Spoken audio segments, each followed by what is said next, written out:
The Adventures of Sam Spade, Detective. Brought to you by Wild Root Cream Oil Hair Tonic, the non-alcoholic hair tonic that contains lanolin. Wild Root Cream Oil. Again and again, the choice of men who put good grooming first.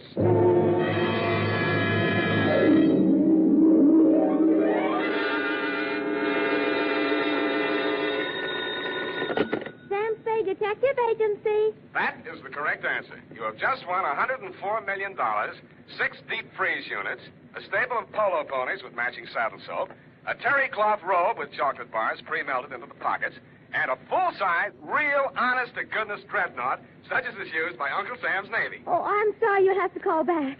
I'm expecting to be taking dictation from my employer very shortly. Oh, I am sorry. Your time is up. And Edna St. Vincent Markowitz, who sent in the question, gets bumped off in front of the studio audience gathered in the Dredgewood room here in Columbia Square. Next time, don't answer your phone, stupid. Oh, Sam. Let's have no coaching, please. Oh, well, did you find the cop? Was it murder? Was it really worth, well, you know, priceless and like that, and was it fun? Yes, and no. And finally, are you kidding? Well, then why was it called the Vafio Cup? It's a very old Greek expression, which is what I'll be wearing as I sit in your lap dictating my report on the Vafio Cup caper.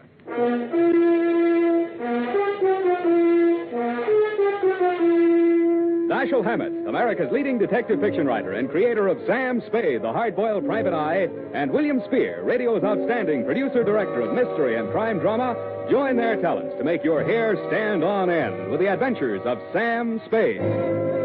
Presented by the makers of Wild Root Cream Oil for the hair. Remember the Romeo of yesteryear? Hair parted in the middle, all plastered down? Man, what a difference today. Today, all a guy has to do to impress a gal is use Wild Root Cream Oil Hair Tonic. Wild Root Cream Oil grooms the hair neatly and naturally, relieves dryness, and removes loose dandruff. If you're still using old-fashioned hair tonics or none at all, then for her sake, spruce up today with Wild Root Cream Oil Hair Tonic. In bottles or the handy new tube, it's again and again the choice of men who put good grooming first. And now, with Howard Duff starring as Spade, Wild Root brings to the air the greatest private detective of them all in the adventures of Sam Spade.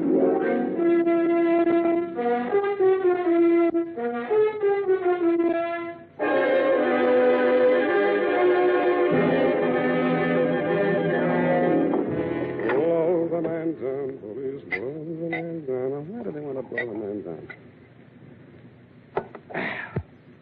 Date, August 22nd, 1948, to Jethro Chiswick, Esquire. Oh, spelling, Sam. E-S-Q-U... No, Sam, I meant the name. It's, Chisro Jethwick. I did not say Chisro Jethwick. I said Jethro Chithwick. I mean, Chithro... look, we'll check it later. Oh, Sam, it might...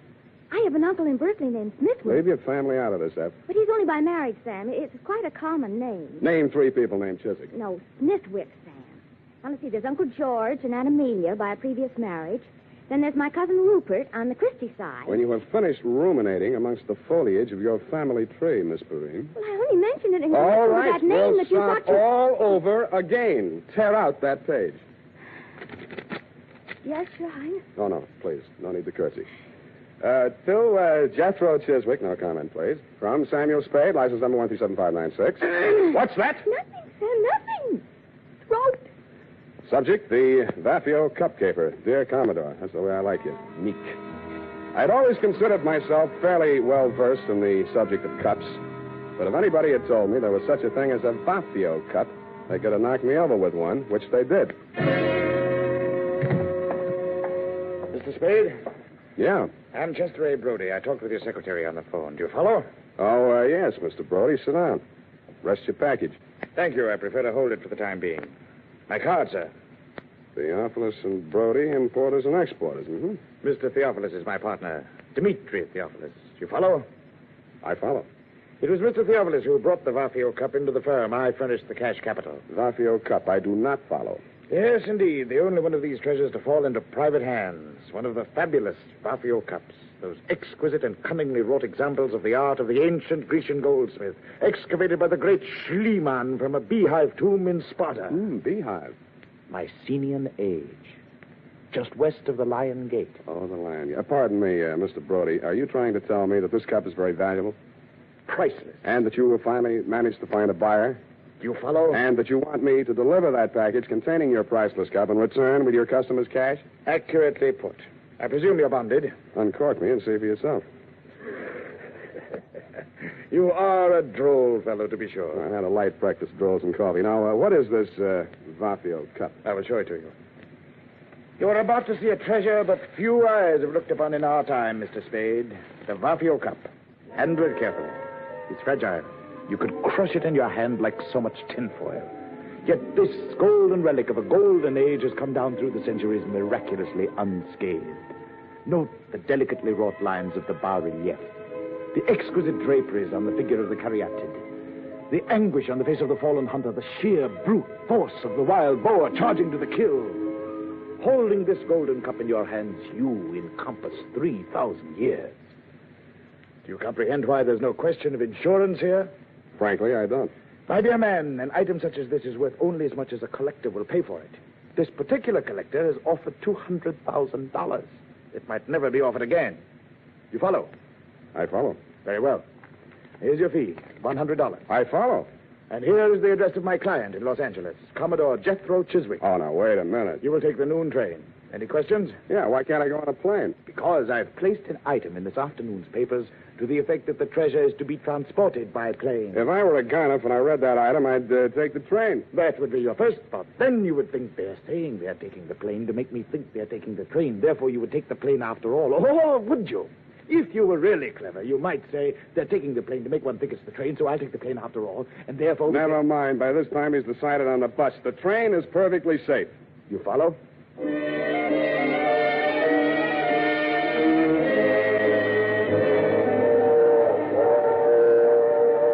The package was light in the drawing room, and the train was comfortable. Seemed like an easy way to earn $100. I knew it wouldn't last. Never does. I was prepared for the knock on the door, and I got ready for the inevitable small, dark man who plays the Peter Lorre part, but this one fooled me.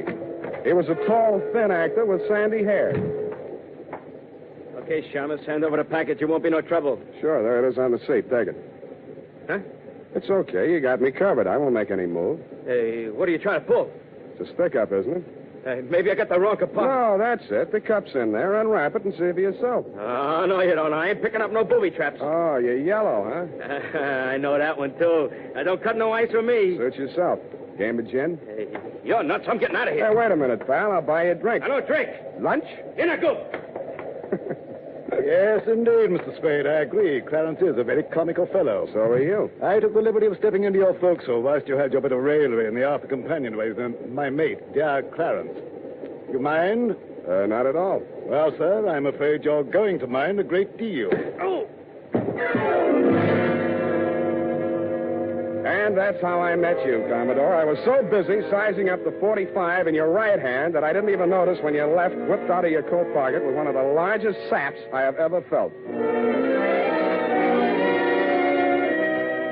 The next time I saw light, you were gone, the Vafio cup was gone, and the train was pulling into San Jose. I got off, rode back to San Francisco with a truckload of chickens, and headed straight for my client's apartment.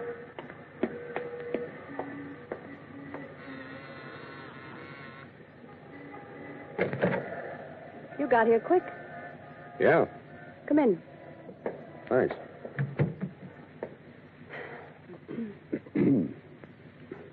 Well, Well, what? look, we can't both play this deadpan. We'll stay no place. It's in the back room. What is? The body. You're from the police, aren't you? I'm a private victim. How dare you? Hey, what was that for? For spying on me. You and all the other cheap gumshoes my husband hires. You're Mrs. Brody? I'm Enid Theophilus. Did my husband hire you? My name is Sam Spade. I was hired by one Chester A. Brody, your husband's business partner. Well, Sam, I hope he paid you in advance, because he's the body. Chester A. Brody was just barely identifiable. Somebody had worked hard trying to persuade him to say or do something he either couldn't or wouldn't do. The only interesting clue was in the wastebasket. At first, I thought it was a flattened beer can. But it was the Vafio cup, or a facsimile thereof. Well, how do you you like it, Sam? I don't. He was my client. I wasn't hired to protect him. I didn't like him, but he was my client. How would you like me for a client? I'll give you the name of a lawyer, sister. My name is Enid. Ain't it? Now, let's see what I can squeeze out of you before the cops do. Brody was your husband's business partner, and you're, You don't have to be subtle. He was mad about me. I'm all broken up about his death. So is he. That wasn't funny. That time I deserved it. You don't like me, do you? Can't you get it through that steel-jacketed brain of yours that you're in bad trouble, that there's a dead man in the next room, beaten to death, and you're not supposed to be here? Oh, I was supposed to be here. We were going to elope as soon as you brought back the money from that, Greek thing. Yeah, what about that Greek thing? It was an antique. It was called the Vafio cup. Yes, I know about that. Yes, well, my husband dug it up in Greece and smuggled it into the country. Yeah?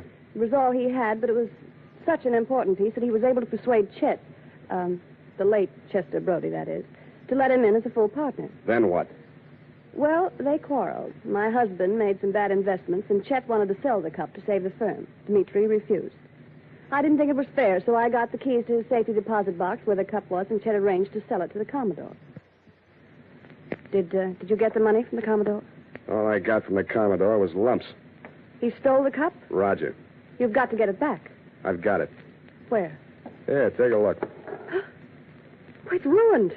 Where did you find it? In a trash basket where it belongs. Dmitri did it. He must have suspected something and substituted a fake. That's it. He knows where the real one is. Somebody thought that your boyfriend knew. The one that killed him? That's the way it looks. Maybe that's the way it was meant to look. You know, somebody might get the idea that you palmed the genuine when you got it out of that safety deposit box. If I did, it was legal, and don't you forget it. A wife can't steal from her husband. Legally, they're one person. You can't steal from yourself. That's the law. I was wrong. You don't need a lawyer. Will you help me? I may hurt you, and it'll cost you anyway. I know what's good for me. Money. Find that cup. I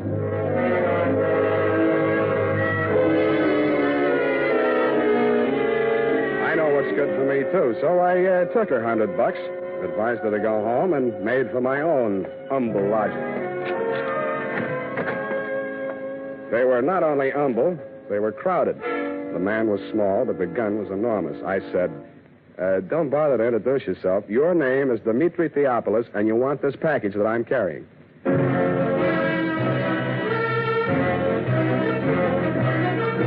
The makers of Wild Root Cream Oil are presenting the weekly Sunday adventure of Dashiell Hammett's famous private detective, Sam Spade.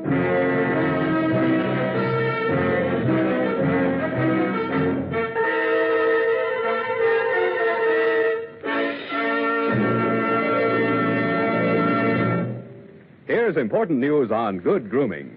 If you want the well-groomed look that helps you get ahead socially and on the job, listen. Recently, thousands of people from coast to coast who bought Wild Root Cream Oil for the first time were asked, how does Wild Root Cream Oil compare with the hair tonic you previously used? The results were amazing.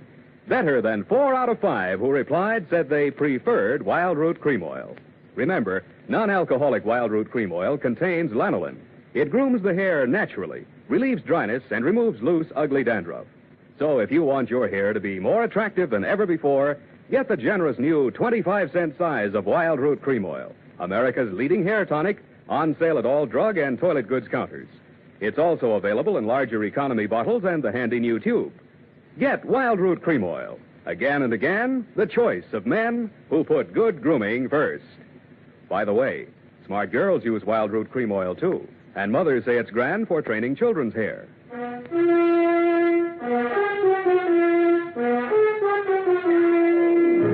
And now, back to the Vafio Cup Caper. Tonight's adventure with Sam Spade.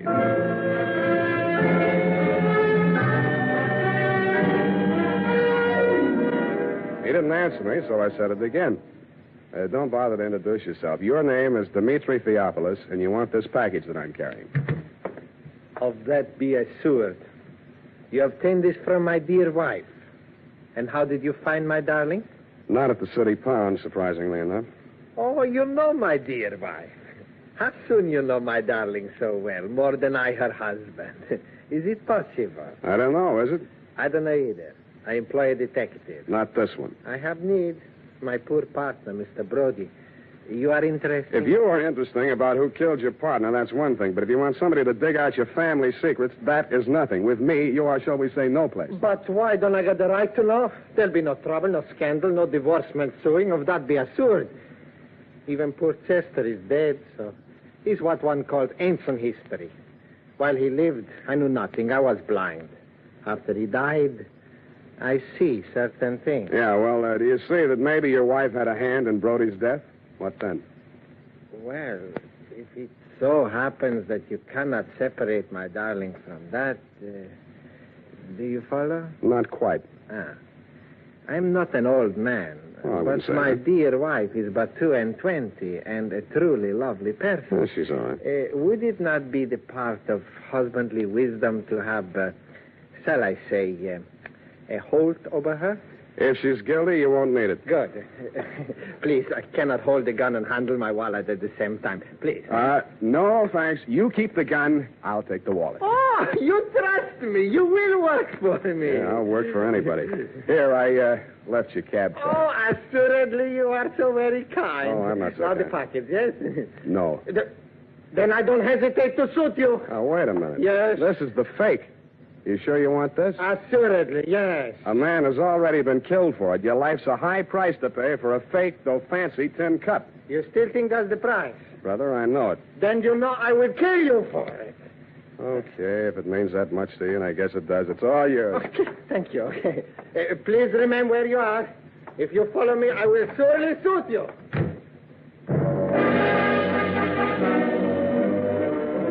From my front window, I watched them come out downstairs and start across the street. Then it happened.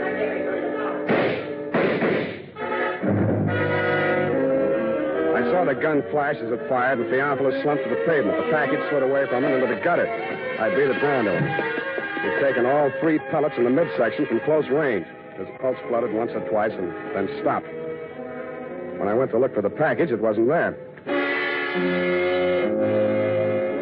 I called homicide and waited until they took him away.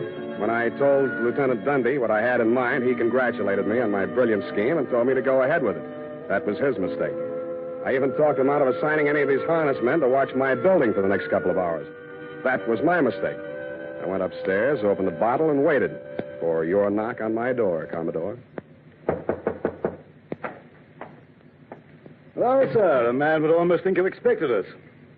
Keep a weather eye on him, Clarence. Don't let him get lured. Aye, sir. Welcome aboard.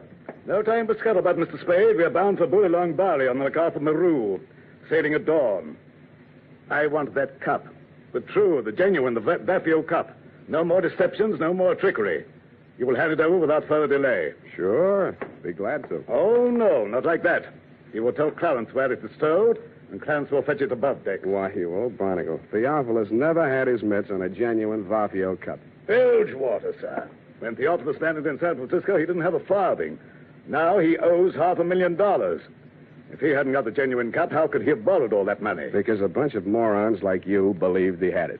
Blast my binnacles, man. You sound as though you believed what you're saying. Look, Commodore, you're interested in high finance. Now, how did Ivor Kruger make his millions? Why, matches. He was the match king, sir. Matches had nothing to do with it, Commodore. He started out with $15 million worth of phony government bonds that he printed himself. Follow? They weren't even good counterfeits, but he was smart enough not to try and cash them. He just kept them in a safety deposit box and borrowed money. Theophilus used his phony Vafio cup the same way. Blast my binnacles, man. You sound as though you believe what you're saying. That has a familiar ring to it. I do. And I'll tell you why. He knew that was the fake in the package when he held me up for it. He was willing to risk his own life to get it out of circulation. Dash my timbers. Old Theophilus has left us without a shot in the locker. You steered us onto the shoals. We're on our beam ends. Hey, turn them off, Commodore. You're pumping bilge flush. We better haul our wind. Yes, indeed. I'm afraid it's getting rather warm in San Francisco. Boy along, Beckham. You won't make it past the potato patch. What? The cops are going to want some answers about a couple of stiffs you left behind in San Francisco. I'm glad you reminded me. Shall I plug him? No, we're taking him with us. Oh, that's what you think. Take it easy, mate. This ain't gonna hurt a bit.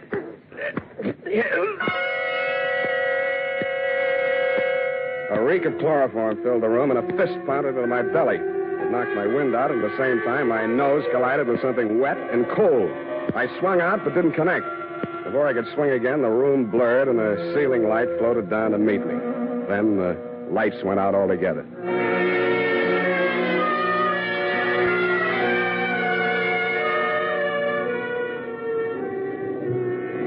At first, I couldn't figure it.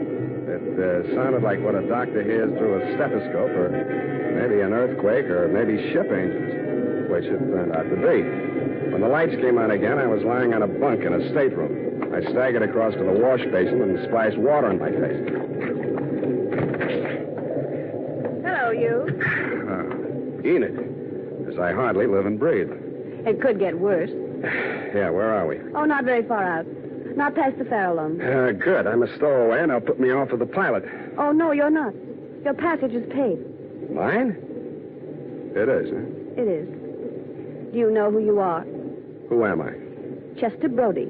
Then I'm dead. They'll bury me at sea. Roger. Who are you? I'm your widow. What's the score, widow? Chester and I booked passage on this ship a week ago. It was part of the plan. Chester and the Commodore worked it all out. Yeah, the cup was to have been stolen from me on the train. Yes, but when the Commodore discovered it was a fake, everything fell to pieces. Yeah, he thought Chester was double-crossing him. They forced Chet to talk. He told them Dimitri still had the genuine Vafio cup and had hired you for the double cross. Maybe he really believed it. Anyway, they killed Dimitri. Yeah, well, there's nothing on them yet. But you're a material witness, sweetheart, to at least one of the killings. That's extraditable. When that dawns on them, they'll scuttle you, too. It's already dawned on them. I'm desperate. Yes, I noticed. For you, you're practically hysterical. We have to face facts. Yeah, well, give me a couple to face right now. Where are the Commodore and Clarence? Up on the bridge. Good. All you have to do is walk straight up to the captain. He'll put him under arrest. Well, that might be a good idea, darling. Only what? Only the Commodore is the captain. That torrid. Your salty talk had fooled me, Commodore. I never dreamed that you were really an old sea dog, and I do mean dog. But two can play at that game. From my own intimate knowledge of sea story magazines, I realized that all hands would be turned to in the cargo gear, and the crew quarters would be, therefore, empty. In more time than it takes to tell, Enid and I had fitted ourselves out in dungarees, jumpers, and watch caps, and turned to with them. Anyone coming here, get out of the hell! You to hell, no! You let jump walking up bust behind there! You two, look alive. Stow that preventer. Oh, me? You may recall, Commodore, you may recall me as the man who ran for a fire extinguisher when the bosun yelled, stow the preventer. But experience is the best teacher, and by the time we hove to put the pilot over the side, things were in such a state of confusion that you had retreated to your cabin with a quadruple ration of grog. Seizing that moment, I threw Enid over the side, yelled, man overboard, and jumped in after her.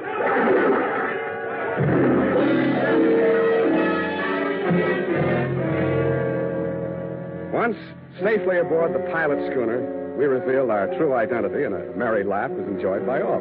It dropped us at the foot of Market, and we waved warm farewells to our erstwhile rescuers, then to the snug haven of my office in a friendly cup, if you'll pardon the expression, in the grateful warmth of a gas radiator. Unhealthy. Who, me? Gas fumes. Why don't you move into a building with steam heat? I like this building. I've been here for a long time. You don't make much money, do you? You don't have to rub it in. It's a living. You happy? Sure I am. Well, guess it's all right then. You know, sweetheart, there's something missing in you. Oh? What? I don't know. Then how do you know? Forget it. Well, I guess I'll go. Do you mind if I don't see you to the door? Why should I? What? Hey, you are human. Yeah, they're wet. Go ahead, sweetheart. Cry all you want. It's been tough. You shouldn't have kept it bottled up this long. No, it's not what you think. Well, what is it? It's you. You're so nice. I'm nice. Yeah, but you're no place. You never will be. And neither will I.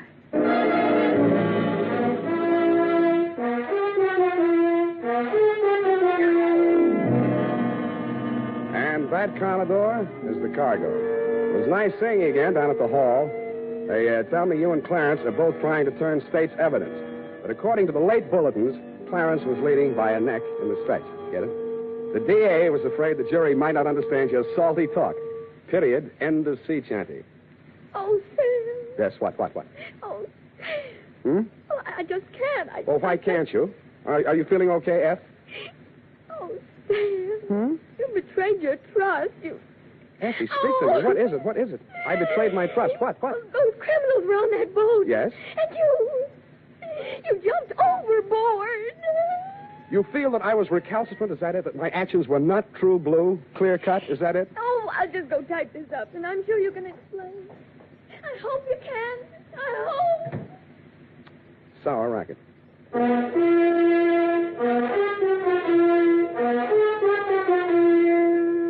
Question. What's the easiest and best way there is to give your hair that well-groomed look? Answer, Wild Root Cream Oil. Yes, non-alcoholic Wild Root Cream Oil with soothing lanolin gives you the advantages considered most important in a hair tonic. It grooms your hair neatly and naturally, relieves annoying dryness, removes loose, ugly dandruff. Call at your drug or toilet goods counter tonight or first thing tomorrow for Wild Root Cream Oil. If you've never tried it before, get the generous new 25-cent bottle just introduced. Also, ask your barber for a professional application of Wild Root Cream Oil Hair Tonic. Again and again, the choice of men who put good grooming first. Oh, here it is, Sam. I hope the spelling is all right. I was so upset. You hate me then? Oh, no. No. I suppose it's foolish going along thinking that your ideal doesn't have to be disclaimed. Oh, Sam, I just can't. I just can't imagine. Don't you think I can explain that? Oh, yes, I'm sure you can explain. But you did. You deserted your post and jumped overboard like a thinking rat. That's right. Oh, Sam, that's so unlike you. It was just by chance they were apprehended. By chance, you say? Who do you think it was that got himself shot out of a torpedo tube in that submarine? You, Sam? No, you think I'm crazy? I did something few radio detectives ever do, sweetheart. I called the Harbor Patrol single-handed using only one nickel and had them picked up. Oh, Sam, I wish I'd been there. Well, it was just a small phone booth. Besides, if you'd been there, it would have been out of order or something. Oh, Sam, you came through after all. Aren't you ashamed that you ever doubted me? Yes, I am. I'm a fool. There. I forgive you. Good night, Sam. Good night, sweetheart.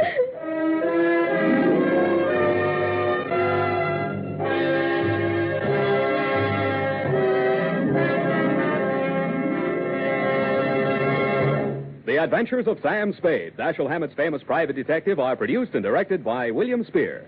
Sam Spade is played by Howard Duff.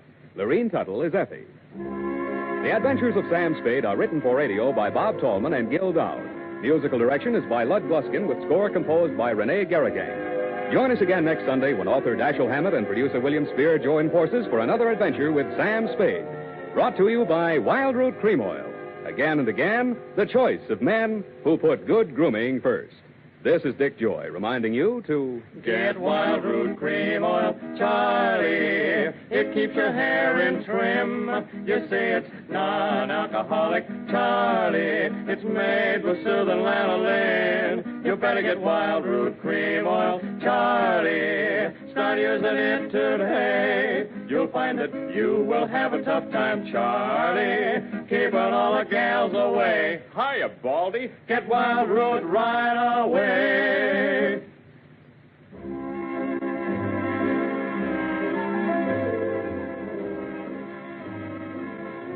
This is CBS, the Columbia Broadcasting System.